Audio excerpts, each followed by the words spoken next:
ఒకసారి ఈ వీడియో చూడండి. తప్పకన గ్యాస్ అయిపోయింది అనుకుందాం, పరిశుద్ధాత్ముడు పక్కకున్నాడుగా చెప్పొచ్చు కదా దీనకు, పరిశుద్ధాత్ముడా గ్యాస్ అయిపోయింది నాయన అంటే గ్యాస్ అని మన ఇంటి ముందర తీసుకొచ్చి పెడతాడు ఆయన. మాటి మాటికి నాకు పట్టుచీర తీసుకురాలేదని భర్త మీద అలగటం, నువ్వే నీ బిడ్డకే తెచ్చుకున్నావు నాకు తీసుకురాలేదని అత్త మీద అలగటం, వీళ్ళ మీద వాళ్ళ మీద అలగటం మానేసి దేవుని మీద అనుకో. నువ్వు దేవునికి కలర్ కూడా చెప్పు, అదే కలర్ ని ముందుకు తీసుకొచ్చి పెడతాడు ఆయన.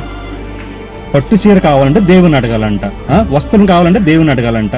కనీసం బైబిల్ బేసిక్ నాలెడ్జ్ లేదండి. కనీసం అక్కడ ఉన్న జనాలు కూడా బైబిల్ ఎలా ఉంది మీరేంటే ఇలా మాట్లాడుతున్నారన్న కనీసం అడగరా మీరు అంతా ఎవరుండని. మత్తయి సువార్త 6:28 ఏమని ఉంటది, వస్త్రం గురించి మీరు చింతింపని ఎలా, వస్త్రం గురించి మీరు చింతింపని ఎలా అన్న ఉన్న బైబిల్లో ఈవిడొచ్చని చెప్తుంది పట్టు చీర కావాలంటే దేవుని అడగాలంట.